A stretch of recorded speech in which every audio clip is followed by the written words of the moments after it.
નમસ્કાર મિત્રો, સ્વાગત છે તમારું આપણી ચેનલમાં।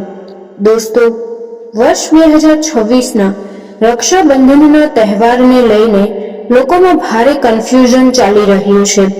કોઈ કહે છે રાખડી 27 ઓગસ્ટે બાંધવી જોઈએ, તો કોઈ કહે છે 28 ઓગસ્ટે। વળી આ દિવસે ભદ્રાકાળ પણ છે અને ચંદ્રગ્રહણનો મોટો સાયો પણ છે। તો આખરે ભાઈના કાંડા પર રાખડી બાંધવી ક્યારે? સાચી તારીખ અને સૌથી શ્રેષ્ઠ મુહૂર્ત છે કયું?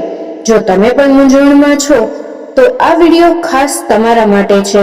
વિડીયોને છેલ્લે સુધી જોજો, કારણ કે અધૂરી માહિતી ભાઈ માટે નુકસાનકારક સાબિત થઈ શકે છે। મિત્રો, હિન્દુ પંચાંગ અનુસાર આ વર્ષે શ્રાવણ પૂર્ણિમા 27 અને 28 ઓગસ્ટ એમ બંને દિવસે આવી રહી છે। 27 ઓગસ્ટ ગુરુવારના દિવસે પૂર્ણિમા સવારે 9:30 વાગ્યાથી શરૂ થઈ જશે, પણ આખો દિવસ ભદ્રાકાળ પૃથ્વી લોક પર રહેશે। આપણે બધા જાણીએ છીએ કે ભદ્રાકાળમાં રાખડી ક્યારેય ન બંધાય। 28 ઓગસ્ટ શુક્રવારના દિવસે ઉદયા તિથિ છે અને પવિત્ર સૂર્યોદય પૂર્ણિમા તિથિમાં થઈ રહ્યો છે। એટલા માટે શાસ્ત્રોના નિયમ પ્રમાણે રક્ષાબંધનનો પવિત્ર તહેવાર 28 ઓગસ્ટ શુક્રવારના દિવસે જ ઉજવવામાં આવશે।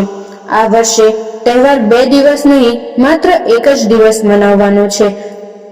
હવે વાત કરીએ એ સમયની જ્યારે તમારે ભાઈને તિલક કરીને રાખડી બાંધવાની છે।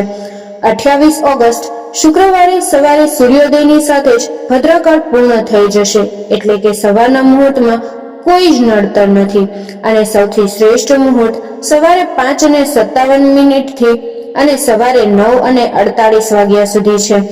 આ સમય દરમિયાન રાખડી બાંધવી સૌથી વધુ ફળદાયી અને શુભ રહેશે।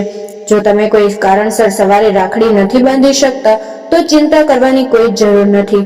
બપોરે પણ બે ખૂબ જ સુંદર મુહૂર્ત મળી રહ્યા છે। પહેલું છે અભિજીત મુહૂર્ત, જે સવારે 11:56 કલાકથી શરૂ થઈ બપોરે 12:48 સુધી ચાલશે, અને બીજું છે વિજય મુહૂર્ત, તે બપોરે 2:31 વાગ્યાથી સાંજે 3:22 વાગ્યા સુધી ચાલશે। હવે એક મહત્વની વાત, સોશિયલ મીડિયા પર ચર્ચા છે કે આ દિવસે ચંદ્રગ્રહણ પણ લાગવાનું છે। પંચાંગ અનુસાર ગ્રહણ સવારે 6:55 થી બપોરે 12:30 સુધી રહેશે, પણ અહીં ડરવાની કોઈ જ જરૂર નથી, કારણ કે આ ચંદ્રગ્રહણ ભારતમાં દેખાવાનું નથી। તેથી આપણા તહેવાર પર કે રાખડી બાંધવા પર આ ગ્રહણની કોઈ જ અશુભ અસર કે સૂતક લાગશે નહીં। તમે એકદમ આનંદથી રક્ષાબંધન ઉજવી શકો છો। તો ભાઈઓ અને બહેનો, બિલકુલ કન્ફ્યુઝ ન થતા, 28 ઓગસ્ટ શુક્રવારના રોજ સવારના શુભ મુહૂર્તમાં જ રક્ષાબંધન ઉજવશો। આ પવિત્ર દિવસે વરલક્ષ્મી વ્રત અને નારિયેળી પૂર્ણિમા પણ છે। આ માહિતી તમને બધાને કેવી લાગી? કમેન્ટ બોક્સમાં હેપી રક્ષાબંધન લખીને જરૂર જણાવજો।